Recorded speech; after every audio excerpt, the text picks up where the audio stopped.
오늘 부활절입니다. 부활의 축복이 여러분 모두에게 함께 하시길 바랍니다. 오늘 부활주일이어서 온 가족이 결석하지 않고 함께 예배드리자 그렇게 광고를 드렸더니 여러분들이 오늘 온 가족 예배구나, 그래서 일부 예배 없겠구나, 그리고 다른 부서 예배도 없겠구나, 그렇게 생각하셨던 분들이 여러 분 계셨던 모양이에요. 온 가족이라고 하는 단어가 들어가니까 그런 생각을 하셨던 것 같아요. 선입견이죠. 온 가족 그러면 무조건 일부 예배 없이 11시 예배 드린다. 어떤 단어에서 연상되는 것 때문에 그런 선입견을 갖게 되는 거죠. 우리는 알게 모르게 이런 선입견들이 있습니다. 어떤 사물이든지 또는 사람이든지 그 사람에 대해서 어떤 대상에 대해서 미리 제가 가지고 있는 어떤 생각, 고정관념, 의식 이런 것들 때문에 그러리라고 생각하는 그런 것들이죠. 선입견입니다. 뭐 비슷할 수 있는데 편견도 그런 것입니다.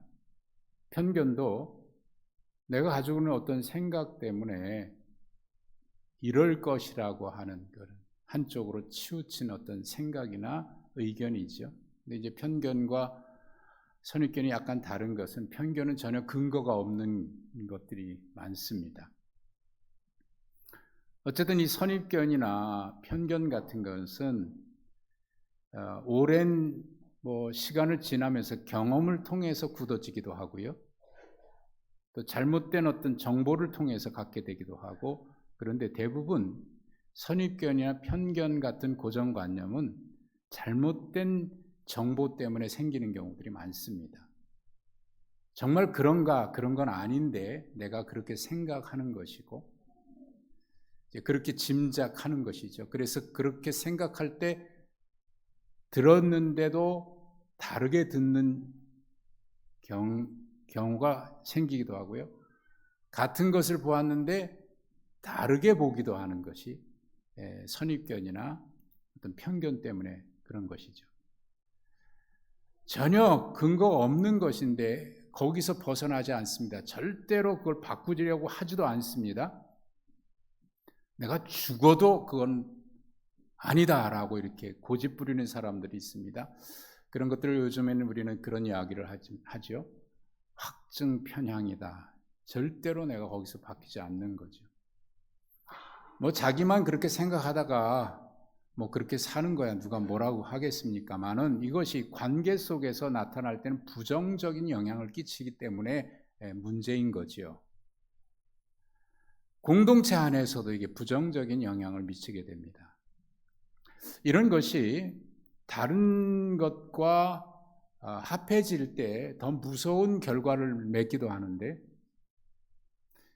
이런 선입견이나 편견이 지역주의와 집단주의 형태로 나타날 때 우리 사회에서는 그것이 지역주의라고 하는 오래 뿌리 깊은 그런 영향을 우리 사회에 끼치고 있지요. 또 하나, 이것이 민족주의로 결합되게 되면, 또 애국주의와 결합이 되면 어떤 민족에 대한 증오로 발현되기도 합니다. 그리고 그 증오가 깊어지면 인종에 대한 아주 무서운 죄를 범하기도 하는데, 역사 속에 그런 일들이 많이 있었죠. 인종학살이라고 하는 것을 여러분 들어보셨을 겁니다. 참 무서운 일이 벌어졌습니다. 그것이 종교적이나 교리와 함께 결합이 되면 물론 이것은 잘못된 거죠. 어떤 이념과 또 정치적인 이념으로 결합되게 되기도 하면 우리가 잘 알듯이 히틀러의 유태인 600만 학살 같은 정말 무서운 범죄가 이루어지기도 하죠. 종교 재판 같은 경우도 그런 예 중에 하나일 거라고 생각이 됩니다. 사실 이거는 그동안 역사 속에서 많은 사람들이 정치적인 이해관계나 자기의 이익을 위해서 이용하기도 했기 때문에 정말 그런 것이냐? 아니죠. 왜곡된 것이고 그런 정보에 의해서 편견과 또 잘못된 선입견을 갖게 되는 거였죠. 유태인들도 그런 사상에서 자유롭지 못했습니다. 유태인들은 자기들만이 구원받는다고 하는 선민의식이 강했던 민족입니다. 하나님의 뜻이냐? 하나님의 뜻이 아니라 자기들이 가지고 있는 고정관념이고 그리고 자기만의 특권의식입니다. 성경은 분명히 말씀합니다. 구원이란 그렇게 민족이나 혈통으로 구원받는 것이 아니다. 요한복음 1장 12절은 분명히 말씀했습니다. 구원은 혈통으로나 혈육으로 나는 것이 아니라 민족이기 때문에 구원받는 것이 아니라 하나님의 뜻으로 구원받는 것이다. 누구든지 예수 그리스도를 영접하는 자가 하나님의 자녀가 되는 그런 권세를 주셨다라고 해서 분명히 말씀을 해주고 있습니다. 자, 그런데도 우리의 선입견이나 편견은 쉽게 바뀌질 않습니다. 이 선입견이나 편견이 무서운 것 중에 하나는 잘 바뀌지 않는다는 거예요.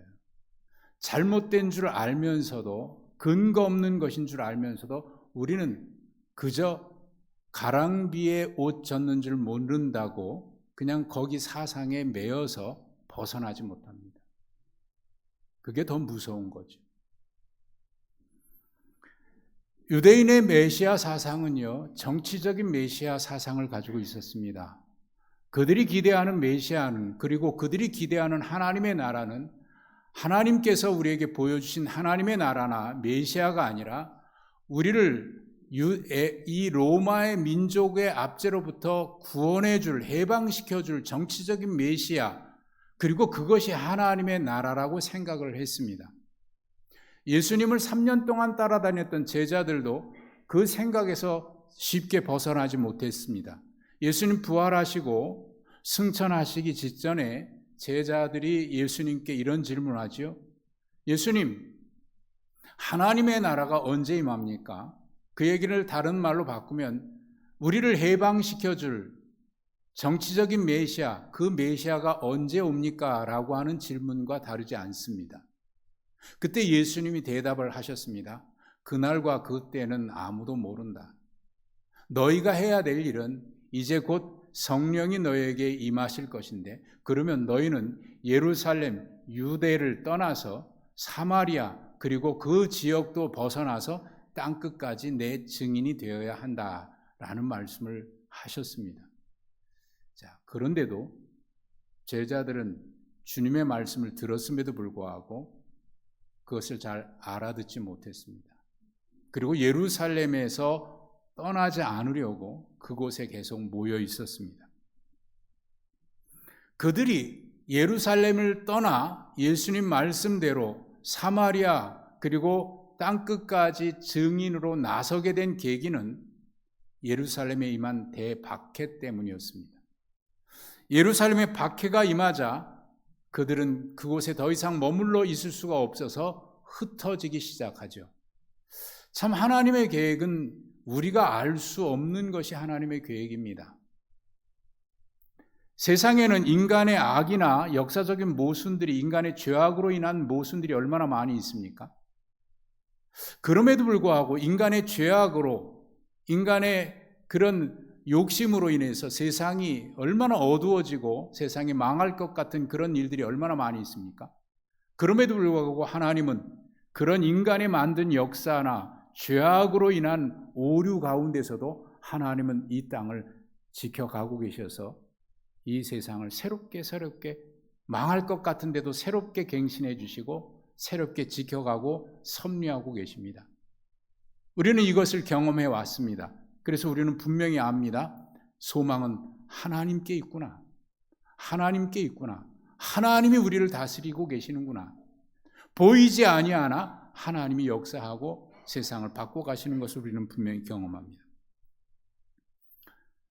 그렇게 예루살렘의 박해로 인해서 흩어진 제자들이 오늘 말씀 바로 앞에 여러분 사도행전 9장 32절에 보시면 이런 말씀이 기록되어 있는 것을 발견할 수 있을 겁니다. 그때 베드로가 사방으로 두루 다니다가 루다에 사는 성도들에게 내려갔다라고 하는 말씀을 찾아볼 수 있습니다. 자, 오늘 말씀을 이해하기 위해서 지도를 보겠습니다. 이게 이스라엘 지도입니다. 왼쪽에 파란 것은 지중해이고요. 그리고 그 앞쪽에 밑에 보면 뭐 고구마 같기도 하고 뭐 좀 그렇게 생긴 게 사해이죠. 그리고 그 위쪽에 쭉 올라가면 파란 게 또 하나 보이는데 갈릴리 호수입니다. 사해 바다 왼쪽에 보면 예루살렘이라고 써 있는 것이 보일 겁니다. 자, 베드로는 이곳에 있다가 예루살렘에 임한 박해로 인해서 흩어지기 시작하는데 그때 베드로가 간 것은 그 파란 줄을 따라가면 루다라고 하는 곳이 보일 겁니다. 찾으셨습니까? 루다. 못 찾으셨어요? 네. 루다라는 곳이 있고 거기서 조금 더 가면 지중해 쪽에 욥바라고 하는 곳이 보이죠. 베드로는 그 박해로 인해서 루다까지 갔는데 루다에 가서 거기에 애니아라고 하는 한 여성도가 있는데 그가 중풍병에 걸려 있었습니다. 그때 베드로가 그를 고쳐줍니다. 베드로는 거기에 잠시 머물러 있을 때 욥바라고 하는 바닷가에 있는 도시인데 이 욥바에 도르가라고 불리기도 하는 다비다라고 하는 여제자가 있었습니다. 그가 어떤 일로 인해서 죽었어요. 그러자 베드로가 루다에 와 있다는 소식을 들은 그 지역에 있는 그리스도인들이 속히 사람을 루다로 보내서 베드로를 불러옵니다. 그래서 베드로가 욥바에 가게 되죠. 그 욥바에서 그 다비다를 살려주는 하나님의 특별한 기적이 일어나게 됩니다. 자, 그렇게 해서 욥바까지 온 베드로는 그 지역에 무두장이라고 성경에는 기록되어 있는데 가죽으로 어떤 물건들을 만드는 사람을 말합니다. 시몬이라고 하는 사람이 있는데 그 집에 기거하게 됩니다. 이 욥바는 지금으로 말하면 텔 아비브, 이스라엘의 수도입니다. 지금의 도시 이름은 구약 성경에는 요나 선지자가 다시스로 가라고 하는 하나님의 말씀을 순종하지 아니하고 이 욥바로 내려가서 배를 타고 니느웨로 도망갔던 사건이 있었죠. 이 욥바는 바로 그런 곳입니다. 그곳에 머물러서 시몬의 집에 있는 동안 기도하고 있었습니다. 아마 여러 가지 문제를 가지고 기도했겠죠. 예루살렘의 문제라든지 곳곳에 임한 박해 문제라든지 유대인들의 박해로 인해서 그리스도인들은 점점 위축을 당하고 그런 어려움에 처해 있으니까 곳곳에 그리스도인들이 얼마나 많이 박해를 당했던 때입니까? 이런 문제 저런 문제 가지고 기도하고 있었고 여기서 나 이제 더 이상 어디로 가야 할까 뭐 그런 문제 가지고도 기도했을 겁니다. 근데 그 기도 중에 특별한 경험을 해요. 환상을 보는데 하늘에서 큰 보자기가 내려오고 그 보자기 안에는 짐승들이 있는데 유대인들이 부정하게 생각하는 짐승들입니다. 그 보자기가 내려오면서 하나님의 음성이 들려옵니다. 베드로야, 그 안에 있는 짐승들을 먹으라. 그러니까 베드로가 대답하죠. 아니, 저는 지금까지 부정한 음식을 먹어본 적이 없습니다. 저는 율법에 부정하다고 하는 것은 먹을 수 없습니다 하고 거절을 합니다. 그때 하나님께서 베드로에게 말씀하십니다. 내가 거룩하게 했는데 너가 왜 부정하다고 하느냐? 이 환상을 3번이나 봅니다. 여러분 3번이나 이런 환상이 반복됐다고 하는 것은 특별한 계시거든요. 베드로는 고민합니다. 이게 무슨 의미일까? 도대체 왜 이런 것을 보여주신 걸까? 이것이 의미하는 바가 뭘까? 고민하고 있었을 때 그때 여러분 지도에서 욥바라고 하는 곳에서 빨간 줄로 북쪽으로 올라가면 가이사랴라고 하는 곳이 보일 겁니다. 이 가이사랴, 지난번에 우리 성지순례 가셨을 때 이 가이사랴에서 거기에 넓은 전차 경기장도 있었고 또 수로도 있었고 그 옆에서 카페에서 커피도 마셨던 그곳 기억나시죠? 이 가이사랴는 베드로의 신앙 고백이 있었던 가이사랴 빌립보하고는 다른 곳입니다. 그 가이사랴 빌립보는 저 갈릴리 호수 그 위쪽에 있습니다. 근데 여기가 왜 가이사랴냐면 헤롯 대왕이 이 유대의 왕이 될 때에 가이사 아우구스투스 시저지요, 로마의 황제 카이사르, 그 가이사 아우구스투스가 헤롯을 유대의 왕으로 임명해 준 것에 대해서 고맙게 생각해서 이 도시를 건설해서 황제의 이름을 따서 가이사라라고 이름 붙인 겁니다. 그래서 그곳은 유대 총독, 그 헤롯 대왕 죽고 난 뒤에 유대의 총독의 관저가 그곳에 있고 로마 주둔 군들이 그곳에 머물러 있는 매우 중요한 도시입니다. 그러니 그때 로마 군대의 백부장인 고넬료가 그곳에 거처하고 있었는데, 거기에 주둔군으로 있었는데, 베드로가 환상을 보고 있는 그 시간에, 같은 시간에 이 고넬료는 이방인이지만 하나님을 경외하는 사람입니다. 기도하고 있는 중에 하나님께서 그에게 또 다른 환상을 보여주셨는데, 욥바에 가면 베드로가 있다. 그러니 사람을 빨리 보내서 그를 데려다가 내가 그를 통해서 너에게 할 말이 있는데 그의 말을 들으라 라고 해서 사람을 보냅니다. 예루살렘에서 욥바까지는 약 55km고요. 욥바에서 가이사랴까지도 약 55km입니다. 그러니까 그날 빠른 어른의 발걸음으로 해도 한 10시간 이상 걸리는 거리니까 그날 이제 아침에 출발해서도 저녁쯤 도착했으리라고 생각이 됩니다. 베드로는 여전히 그게 무엇을 의미하는지 고민하고 있는데 하나님께서 밖에 너를 찾아온 사람이 있는데 그를 따라가라라고 하는 말씀을 주십니다. 그래서 베드로가 그를 따라가는데 이튿날 출발해서 그 이튿날 가이사랴에 도착했다. 10장 23절과 24절에 보면 그렇게 기록이 되어 있습니다. 자, 고넬료는 그 시간에 베드로가 올 것을 기다리면서 자기의 친척과 그리고 친구들을 초청해서 자기 집에서 기다리고 있었습니다. 베드로가 도착하니까 궁금했을 거 아닙니까? 왜 나를 불렀냐고. 그러니 그가 경험했던 이야기를 합니다. 이러이러해서 당신을 불렀습니다. 하나님께서 당신의 입을 통해서 주시는 말씀을 들으라고 해서 우리가 지금 하나님 앞에 엎드려 있습니다. 그때 베드로가 한 설교가 우리가 함께 읽었던 이야기입니다. 자, 그 순간 베드로가 즉각 깨달은 것이 있었습니다. 두 가지를 깨달았는데 첫째는 34절에 기록되어 있습니다. 내가 참으로 하나님은 사람의 외모로 보지 아니하신다라는 사실을 깨달았습니다. 두 번째 깨달은 것은 35절에 기록되어 있습니다. 각 나라 중 하나님을 경외하며 의를 행하는 사람은 다 받으시는 줄 내가 깨달았다. 이 두 가지를 베드로가 깨달은 거예요. 사실 이게 하나님의 역사는 참 놀라워요. 우리가 모든 것을 알아야 하나님의 뜻에 순종할 수 있을 거라고 생각하는데요. 사실은 모든 것을 알면 순종하기가 더 어려워집니다. 믿음의 길을 걸어간다는 것은 다 알기 때문에 가는 것이 아닙니다. 아브라함도 어디로 가야 할지 알지 못했지만 갔다고 그랬습니다.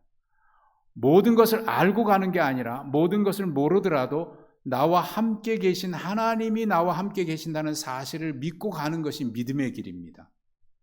그 길을 가지 않고서는 아무리 알아도 깨닫지 못하는 것을 순종해 보니까 그랬구나라고 하는 것은 순종한 다음에 알게 되는 겁니다. 절대로 순종하지 않고서는 내 고정관념, 내 편견 때문에 알 수가 없어요.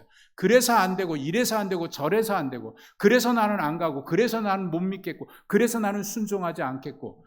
여러분, 우리의 편견과 고정관념 때문에 우리는 어떤 사람은 그래요. 내가 죽어도 안 간다 그래요. 하여튼 우리의 고정관념이란 그런 거거든요. 그래서 가보지 뭐 다 알면 갈 수 있을 것 같은데요. 절대로 안 그래요. 아마 여러분도 정직하게 자기 자신에게 물어보면 그럴 거예요. 알기 때문에 가는 게 아니야. 모르기 때문에 안 가는 게 아닙니다. 믿음의 역사 속에는 알기 때문에 가고 그랬구나가 아니라 그 당시에는 이해할 수 없는데 가보니까 이런 거였구나. 이게 하나님의 신비의 역사입니다. 베드로는 거기 와서야 그걸 깨달았던 거예요. 근데 이 깨달음이 엄청나게 놀라운 사건인 겁니다. 그 깨닫고 나서 베드로가 이렇게 고백합니다. 37-6절 보십시오. 만유의 주 되신 예수 그리스도라는 말을 합니다. 이 말은 베드로가 주는 그리스도시여 살아계신 하나님의 아들입니다라고 하는 고백, 그 이상의 고백이에요. 그 고백의 완성이 이 고백입니다. 주는 그리스도시여 살아계신 하나님의 아들이라고 하는 그 고백은 개인적인 고백이라고 한다면, 만유의 주 예수 그리스도라고 하는 이 고백은 개인의 고백이 완성되는 고백인 겁니다. 하나님은 온 인류의 하나님이시구나. 유대인의 하나님이 아니라, 유대 민족의 신이 아니라, 유대 히브리 민족의 신이 아니라 온 세상의 하나님이시구나. 이스라엘의 하나님이 아니라 온 백성의 하나님이라고 하는 고백이 바로 여기서 나오는 겁니다. 그래서 이 고백이 완성된 고백이라고 말씀드리는 겁니다. 여러분, 이게 베드로의 깨달음입니다. 하나님은 사람의 외모를 보고 하지 않구나. 민족으로 구원하는 게 아니구나. 모든 나라든 어느 나라든지 하나님을 믿는 사람을 하나님 받으시는구나. 이 놀라운 사건이에요. 오늘 부활절 아침에 우리가 이 말씀을 함께 보시는 이유가 여기에 있습니다. 이 부활절은 우리에게 어떤 은혜인가, 어떤 부활절을 통해서 하나님은 우리에게 어떤 은혜와 어떤 깨달음을 주시는가. 첫째는 부활하신 예수 그리스도는 만유의 주라는 사실입니다. 오늘 베드로가 고백을 합니다. 42절에 보면 우리에게 명하사 백성에게 전도하되 하나님이 살아있는 자와 죽은 자의 재판장으로 정하신 분이다라는, 만유의 주는 산 자와 죽은 자의 재판장이라는 사실이에요. 그분은 우리를 재판하실 분이에요. 그래서 이 자리에 있는 우리 모두도, 어느 누구도, 이 세상에 살아가는 어느 누구도 이 땅에서 삶을 마감했을 때 하나님 앞에 서지 않는 자는 하나도 없습니다. 그분이 우리를 재판하실 거예요. 그리고 43절 만유주라고 하는 사실이 얘기하는 것은 그에 대해서 모든 선지자도 증언했는데, 그건 뭐냐? 그를 믿는 자들은 다 그의 이름을 힘입어 죄 사함을 받는다는 사실이에요. 여기에는 혈통도 민족도 차별이 없는 거죠. 만유주입니다. 그리고 이 은혜를, 이 깨달음을 왜 주셨을까라고 하는 깨달음인데, 이게 두 번째 깨달음입니다. 부활절을 통해서 깨달아야 할 두 번째 사실입니다. 왜 우리에게 이런 은혜를 주셨을까? 41절을 보십시오. 모든 백성에게 하신 것이 아니라 오직 미리 택하신 증인 곧 죽은 자 가운데서 부활하신 후 그를 모시고 음식을 먹은 우리에게 하신 것이라. 모든 것에 모든 사람이 아니라 우리에게 특별하게 주셨다는 거예요. 그런데 이 특별하게 주신 데는 은혜가 있는 겁니다. 이거는 특권의식이 아닙니다. 유대인들의 잘못은, 히브리 사람들의 잘못은, 이스라엘의 잘못은, 여기서 말씀드린 이스라엘은 지금의 나라의 이스라엘이 아닙니다. 하나님의 택한 자라고 하는 그런 의미에서 이스라엘이죠. 그 민족은 이 용어를 자기 민족 국가의 이름으로 택했을 뿐입니다. 자, 여기서 말하는 그들은 잘못된, 우리만 구원받는구나라고 하는 생각, 특권의식을 가졌습니다. 베드로도 그런 생각이었는데 41절에 깨달았습니다. 모든 사람에게 아니라 우리 택하신 자들에게 이걸 주셨구나. 그런데 우리만이 아니라 우리에게 증인이 되라고 그런 은혜를 주신 것이구나라는 사실을 비로소 깨달은 겁니다. 그전에는 깨닫지 못했던 거죠. 우리만이야 특권의식을 가졌었는데, 하나님이 우리에게 이 은혜를 주신 것은 우리만이 아니라 우리는 사명이 있기 때문에 이 일을 살라고 하신 거구나라고 하는 은혜를 사명으로 이해하게 되는 깨달음이었던 겁니다. 그리고 마지막 세 번째는 만유주 그리스도, 그분이 누구냐? 주님의 부활하심으로 인해서 깨달은 놀라운 사건인데, 로마서 1장 2절과 4절을 보면 바울 사도가 이렇게 고백합니다. 이 복음은 하나님이 선지자들 통해서 그의 아들에 관하여 성경에 미리 약속하신 것이라. 그의 아들에 관하여 말하면 육신으로는 다윗의 혈통에서 나셨지만 이것이 여기까지가 이스라엘이 잘못 오해했던 것 중에 하나입니다. 그런데 그 뒤에 말씀하죠. 성결의 영으로는 죽은 자들 가운데서 부활하사 능력으로 하나님의 아들로 선포되셨으니 곧 우리 주 예수 그리스도시라. 여러분, 이 부활절 아침에 우리에게 주신 은혜가 이것입니다. 그분은 혈통이나 민족으로 아니라 하나님은 모든 믿는 자에게 구원을 주시기 때문에 우리가 하나님의 자녀가 되는 축복을 받은 것입니다. 왜 우리에게 이런 은혜를 주셨을까? 그것은 우리만이 아니라 또 다른 어떤 집단 이기주의가 아니라 그런 편견이 아니라 하나님이 우리에게 은혜 주신 것은 이스라엘이 잘못된 길을 걸어갔던, 그래서 하나님은 이스라엘을 버리고 교회를 세우신 이유가 바로 여기 있는 겁니다. 너희만의 특별한 은혜가 구원받은 게 아니라 너희는 그 일의 사명자로 내가 너희를 세운 것이구나 라고 하는 것을 깨달은 것입니다.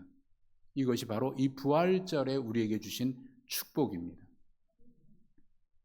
그러므로 우리는 이 부활절 아침에 이 복음의 증인으로 부름받은 시간이 바로 이 부활절 아침 우리가 주님 앞에 서 있는 시간입니다. 이 부활의 기쁨이 여러분을 넘어서 여러분의 가정 식구들에게 모두에게 그리고 이웃에게 그리고 아직도 어둠과 편견과 아집에 사로잡혀서 어둠에 있는지도 모르고 살아가는 이민족 열방 가운데 우리가 증인으로 살아내야 될 사명이 우리에게 있는 것입니다. 우리의 삶은 사명의 삶입니다. 오늘 이 부활절 아침에 우리에게 주신 놀라운 축복입니다.